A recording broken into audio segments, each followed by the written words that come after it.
দেওবাৰে ৰাতিপুৱা 11 বজাত ধুবুৰী জিলাৰ গৌৰীপুৰত শ্ৰী শ্ৰী ৰামকৃষ্ণ শাৰদা সংঘ মন্দিৰ প্ৰাংগণত এখন বিনামূলীয়া চিকিৎসা শিবিৰ আয়োজন কৰে গৌৰীপুৰ শাৰদা সংঘ সমিতিয়ে।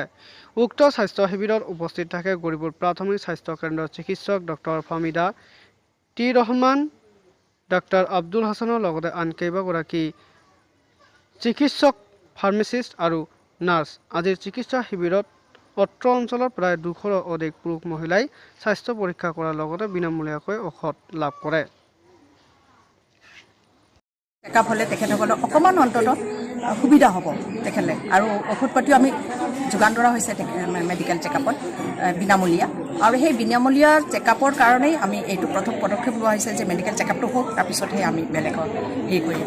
আৰু এইটো আমাৰ শাৰদা সংঘৰ এটাই আমাৰ মটো যে আমাৰ মানৱ সেৱা, যিহেতু আমাৰ শাৰদা দেৱী মানে মা যি আমাৰ এই মানুহৰ কাৰণেই খাটি গৈছিলে, মানুহৰ সেৱাৰ কাৰণে, মানুহৰ দুখীয়া মানুহৰ মানে ওচৰত লাগি ভাগি তেখেতৰ উন্নতিমূলক কৰি পেলাই, যেনেকৈ আমাৰ মহিলাসকলৰ সবলীকৰণ, এইটো আমাৰ এটা মানে মটো আছে যে আমি দুখীয়া মানুহৰ অলপ যেন সবলীকৰণ, নিজাকৈ মহিলাসকলে যেন নিজাববীয়াকৈ কিবা এটা কৰিব পাৰে, সেই তেনেকুৱাও আমাৰ এটা মটো আছে যে নীতি আমি লৈছোঁ আমি যে সেইবিলাকো আমি তেখেতসকলক কৰি মানে অগ্ৰগতিৰ ফালে আগুৱাই ল'ম বুলি আমাৰ এই শাৰদা সংঘৰ পৰা। আজি ফ্ৰী মেডিচিনৰ ক্ষেত্ৰত কিবা চৰকাৰী হেল্প পাইছে নেকি আপোনালোকে? হয় হয়, আমি চৰকাৰীভাৱেও হেল্প পাইছোঁ, কাৰণ আমি প্ৰথমতে আমি জইণ্ট ডিৰেক্টৰ ছাৰলৈ এটা এপ্লিকেশ্যন দিলোঁ। দিয়াৰ লগে লগে তেখেতে খুব ভাল, তেখেতে আমাক প্ৰচণ্ড সহায় কৰিম বুলি ক'লে। আৰু ডক্টৰ আছে মেডিকেল কেম্প, তাৰ কৈছে আমি তেতিয়া ক'লোঁ যে আমাৰ ফ্ৰী মানে এনেকৈ ঔষধ পাতি দিব পাৰিবনে?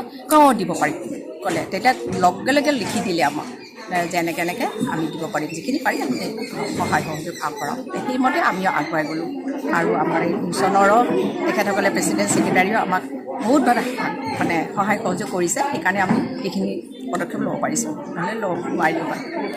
ইয়াতে বিধায়ক বা MP বা কোনো দল সংগঠনে আগবাঢ়ি আহিছিল? নাই, এইবিলাক আমি কোৱাও নাই, আচলতে আমি কোৱাও নাই। আমি খালি হোৱাইট চাৰ্কুলেট কৰিছোঁ মিউনিচিপালিটিৰ জৰিয়তে। তেখেতসকলক এটা চিঠি দিছিলোঁ যে চবেই যেন মানে গম পায় যেন আমাক আহে ইয়ালৈ, আহি পেলাই ফ্ৰী মেডিকেল চেকআপত মানে অংশগ্ৰহণ কৰে তেখেতসকলে। সেইকাৰণে আমি আৰু তেনেকৈ তেখেতসকলক যোৱাও নাই, আমি সময়ো পোৱা নাই, যোৱা নাই। খুব সোনকালে আমি এইটো কৰিব